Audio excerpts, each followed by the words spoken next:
Hello friends, how are you today? આપ સૌને મારા જય શ્રી કૃષ્ણ અને જય સ્વામિનારાયણ. તો આજે આપણે મુસાફરીમાં લઈ જવાતા અને ઝડપથી તૈયાર થઈ જતા મેથીના થેપલા બનાવીશું. તો ચલો મેથીના થેપલા માટેનો લોટ બાંધવાની શરૂઆત કરીએ.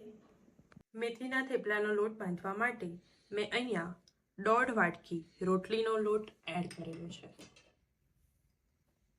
રોટલીનો લોટ એડ થઈ જાય પછી અડધી વાટકી ભાખરીનો લોટ, 3 ટેબલસ્પૂન બાજરીનો લોટ એડ કરી દીધેલો છે. એ એડ થઈ જાય પછી 3 ચમચી અહીંયા મેં તલ એડ કર્યા છે.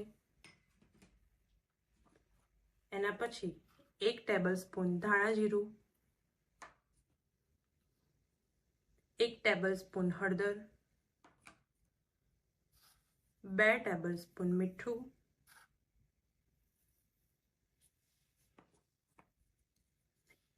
2 ટેબલસ્પૂન લાલ મરચું,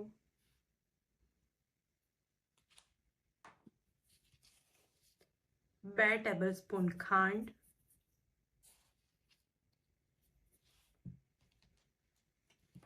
અને છીણેલું આદું એડ કરેલું છે.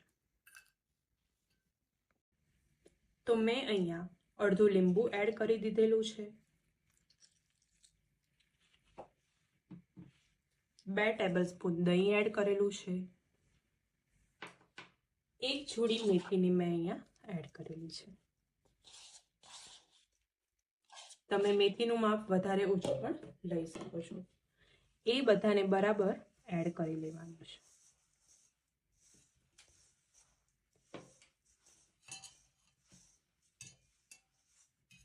એ બધું એડ થઈ જાય પછી એમાં 4 ટેબલસ્પૂન તમારું તેલ એડ કરવાનું છે. તેલ જેટલું વધારે આમાં એડ હશે એટલા જ તમારા મેથીના થેપલા સરસ અને પોચા બનશે. એ બધાને બરાબર એડ કરીને તમારે એનો લોટ બાંધવાનો છે. તમે જોઈ શકો છો કે અહીંયા દહીંમાં પાણીનું પ્રમાણ થોડું હોવાથી તમારે પાણી એડ કરવાની બહુ જરૂર પડશે નહીં. તો તમારે એકદમ ધીરે ધીરે પાણી એડ કરવાનું છે.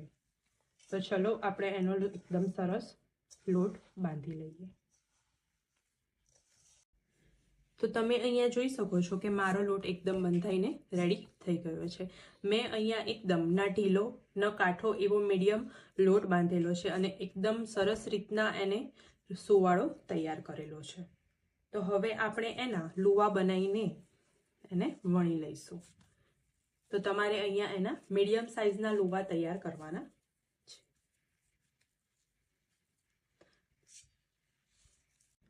તો હવે મેં અહીંયા થેપલાને વણીને તૈયાર કરી દીધેલા છે. તો હવે આપણે એને શેકી લઈશું. તો મેં અહીંયા મીડિયમ ફ્લેમ પર તવીને ગરમ કરી દીધેલી છે. તો પહેલું થેપલું તમે નાખો એ પહેલાં થોડું એમાં તેલ એડ કરી લેવાનું છે અને પછી તમારું થેપલું નાખવાનું છે અને એને મીડિયમ ફ્લેમ પર શેકાવા દેવાનું છે.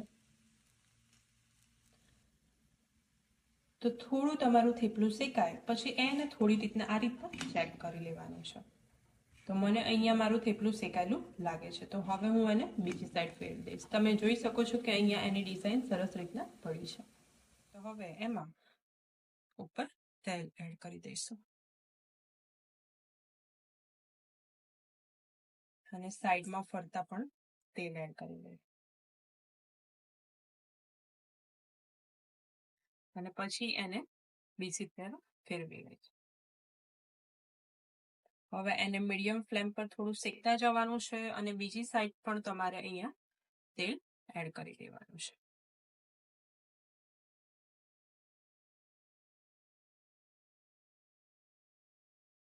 તો તમે જોવો છો કે એમાં સરસ રીતના ડિઝાઇન પડીને રેડી થઈ ગઈ છે અને મને મેથીની એકદમ સરસ સ્મેલ પણ આવી રહી છે. તો મેં આ એક થેપલું જે રીતના શેક્યું છે એ જ રીતના તમારે આ બધા થેપલા શેકી લેવાના છે. તો તમને આજની મારી આ વાનગી ગમી હોય તો મારી ચેનલને લાઈક, શેર અને સબસ્ક્રાઇબ જરૂરથી કરજો. Thank you.